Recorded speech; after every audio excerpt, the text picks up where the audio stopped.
हैं जीएस के पोर्शन में। अगर आप साइंस स्ट्रीम के बच्चे हैं तो आप पहले जीएस में जो 50 क्वेश्चन जो आते हैं वो साइंस के होते हैं लगभग, तो आप उन साइंस के क्वेश्चन को पहले सॉल्व करें। अगर आप सोशल स्टडी के स्टूडेंट हैं तो आप पहले उन क्वेश्चन को सॉल्व करें, क्योंकि ये आपका जोन है, इसमें आप बहुत माहिर होंगे। जय हिंद दोस्तों, आपका स्वागत है हमारे YouTube channel apex study hub में। तो इस वीडियो में मैं बात करने वाला हूं जीएटी यानी जनरल एबिलिटी टेस्ट के पेपर को सॉल्व करने के एक स्मार्ट तरीके की, जहां आप पेपर को टेक्टिकली एक सॉल्व करते चलेंगे, स्ट्रेटेजी बनाएंगे एक, और उसके बाद पेपर को सॉल्व करने पर आपको जहां ज़्यादा मार्क्स भी गेन कर सकते हैं और ज़्यादा से ज़्यादा आप क्वेश्चन वहाँ पर सॉल्व करेंगे। तो सबसे पहले हम जान लेते हैं कि पेपर होता कैसा है जीएटी का। तो जीएटी के पेपर में टोटल 150 क्वेश्चन होते हैं, जिसमें से आपको 50 क्वेश्चन मिलते हैं इंग्लिश के जो फिक्स होते हैं 50 क्वेश्चन। उसके बाद आपको 100 क्वेश्चन होते हैं, वो होते हैं आपके जीएस के। इस जीएस के अंदर आपको मिलता है साइंस, जनरल साइंस मिलेगी आपको, जो आपको फिजिक्स केमिस्ट्री बायोलॉजी, और साथ ही इसके बाद आपको हिस्ट्री ज्योग्राफी वगैरह मिलेगी आपको, यानी सोशल साइंस, जिसके 50 क्वेश्चन होंगे लगभग, और उसमें संग में आपको कुछ करंट अफेयर्स भी मिलेंगे। इस तरीके से 150 क्वेश्चन होते हैं, हर क्वेश्चन 4 नंबर का होता है, और पूरे पेपर के जो मार्क्स होते हैं वो होते हैं 600। तो ये 600 नंबर का पूरा पेपर हो जाता है, जहां आपका एनडीए पूरे 900 नंबर का होता है, उसमें से 600 नंबर का अकेले आपका जीएटी का पेपर होता है, बचा हुआ 300 नंबर का आपका मैथ का पेपर होता है। तो जीएटी का पेपर आपका बहुत इंपॉर्टेंट होता है, क्योंकि आपको यहाँ पर ज़्यादा मार्क्स गेन कर सकती है। जो जीएटी के पेपर में 2 पोर्शन हो गए आपके इंग्लिश के और जीएस के। इंग्लिश में 50 क्वेश्चन, जीएस में 100 क्वेश्चन।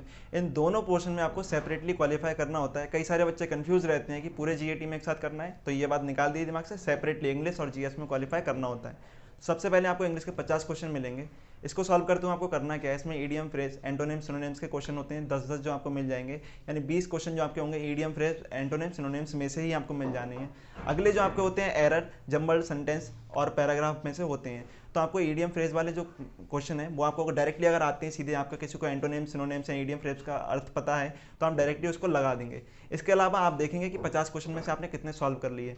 आप सॉल्व करने के बाद ये देखना कि आपने जितने क्वेश्चन सॉल्व करे उनमें से आपको बिल्कुल ठीक कौन से लग रहे हैं, और अगर ठीक करने के बाद जो आपके इफेक्टिव मार्क्स हैं अगर वो 80 के पास पहुंच जाते हैं तो आप ही समझ लीजिए आपने इंग्लिश में क्वालिफाइंग नंबर आपने या मार्क्स आपने गेन कर लिए हैं। अगर ऐसा नहीं है तो आप क्या करेंगे, आप वापस जाएं उस पोर्शन में, और पोर्शन में जाने के बाद आप आंसर को एलिमिनेट करना शुरू करें। इसमें होगा क्या, जो आपको ईडियम फ्रेज या एंटोनिम सिनोनिम्स है उसमें से अगर आपको एक सही उत्तर नहीं पता है, सही आंसर नहीं पता है, तो आप ये कर सकते हैं कि जो आप उसको बचे हुए 3 आंसर गलत होंगे तो आप ये भी लगा सकते हैं कि हाँ इसमें से कौन सा आंसर गलत है, जो मुझे पता है कि ये तो नहीं हो सकता है। तो इस तरीके से करने से आपको बड़ा फ़ायदा मिलने वाला है। इसमें आप करेंगे क्या, जो आपको गलत आंसर होगा वो आप एलिमिनेट कर देंगे, और इस तरीके से आप सही आंसर लगा सकते हैं। ये ना समझे ये तुक्का नहीं है। देखिए तुक्के में और इसमें बड़ा अंतर होता है। तुक्के में आप डायरेक्टली किसी में से चारों में से कोई सा भी लगा देंगे, लेकिन आंसर को एलिमिनेट करने में आप पहले गलत आंसर को बाहर निकाल देते हैं और जो सही आंसर होता है उसको आप लगा देते हैं, जो कि हालांकि वैसे आपको सही नहीं पता होगा, लेकिन आपको गलत तो पता है, तो सही बाद में अपने आप निकल आएगा। अभी बात ध्यान रखना, कई बार होता है कि हम पहले मैं इंग्लिश के ही 50 क्वेश्चन में से आप मान लो 20 ही क्वेश्चन आपने करे हैं, और कई सारे क्वेश्चन में आप बिल्कुल थकने लगे हैं, आपका दिमाग थकने लगा है, क्योंकि आप पहले मैथ का पेपर देकर भी आए होंगे। तो उसको छोड़ दें, फिर हम जीएस के पेपर पर स्विच कर जाएंगे, और अगर कुछ क्वेश्चन है हम बाद में भी आके देख लेंगे। टाइम बहुत होता है, इसमें बहुत टाइम बच भी जाता है। आगे चलते हैं जीएस के पोर्शन में। अगर आप साइंस स्ट्रीम के बच्चे हैं तो आप पहले जीएस में जो 50 क्वेश्चन जो आते हैं वो साइंस के होते हैं लगभग, तो आप उन साइंस के क्वेश्चन को पहले सॉल्व करें। अगर आप सोशल स्टडी के स्टूडेंट हैं तो आप पहले उन क्वेश्चन को सॉल्व करें, क्योंकि ये आपका जोन है, इसमें आप बहुत माहिर होंगे और उसमें कर सकते हैं। तो देखिए ये क्वेश्चन मिक्स दिए होते हैं, तो आपको चुन चुनकर पहले, अगर आप साइंस के हैं तो साइंस के लगा देंगे, आप अगर सोशल स्टडी के स्टूडेंट हैं तो पहले सोशल स्टडी को लगा देंगे।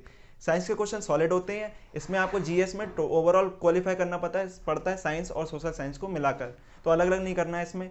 तो अगर आपने इतने क्वेश्चन कर लिए हैं कि मान लीजिए आपने उसमें से आपके बचे हुए 400 नंबर में से आपने 150 नंबर तक के क्वेश्चन क्वालिफाई कर लिए हैं, कर चुके हैं आप, तो आपको इतनी टेंशन लेने की जरूरत नहीं है। तो साइंस के जो आपके क्वेश्चन होते हैं वो तो बड़े सॉलिड होते हैं, आपको पता होंगे तो आप लगा देंगे। साथ ही अगर मान लीजिए आपने इतना स्कोर नहीं कर पाए हैं कि क्वालिफाई कर पाएँ, तो आप चलेंगे जीएस के पोर्शन में। अगर साइंस स्ट्रीम के बच्चे हैं तो आप वहाँ भी इस तरीके की ट्रिक लगा सकते हैं।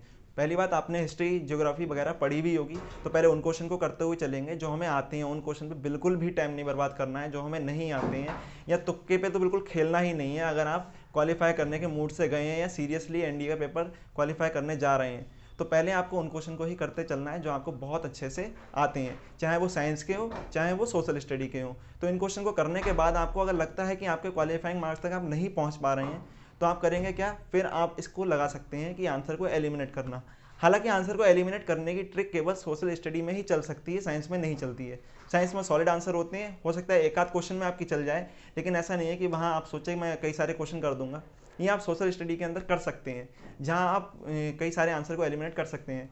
बात रही करंट अफेयर की, तो आप उन्हें पढ़ चुके होंगे, अभी के मत पढ़ना, वो पहले आप पढ़ चुके हैं, उसमें से आप कर सकते हैं कुछ क्वेश्चन। और इस तरीके से आप ये भी कर सकते हैं, आपको बीच में अगर आप लग रहा है कि मैं पकने लगाऊं, थकने लगाऊं जीएस या सोशल स्टडी के पोर्शन को करते हुए, तो आप फिर से इंग्लिश वाले पोर्शन पे चले जाइए, जहां आपने कुछ क्वेश्चन छोड़ रखे होंगे, तो वहाँ दोबारा ट्राई करिए, क्योंकि दिमाग थोड़ा सा रुकने के बाद आप थोड़ा सा कुछ और करके आए होते हैं ना, तो फ्रेश हो जाता है, फिर वो ज़्यादा बोझ नहीं रहता है। तो वहाँ जाके फिर से क्वेश्चन को एक बार अटेम्प्ट करिए, तो हो सकता है इंग्लिश के आप कुछ और क्वेश्चन भी लगा लें। ये करते रहना, ये ट्रिक मैंने भी आजमाई थी, और ज़्यादातर लोग ये आजमाते हैं क्वेश्चन को करते हुए, कि वो स्विच करते रहते हैं इंग्लिश से साइंस, साइंस से जीएस यानी सोशल स्टडी पर जाते रहते हैं। इससे आप बार बार फ्रेश होते रहते हैं और नए नए क्वेश्चन फिर आपको दिमाग चलता रहेगा, करते रहेंगे।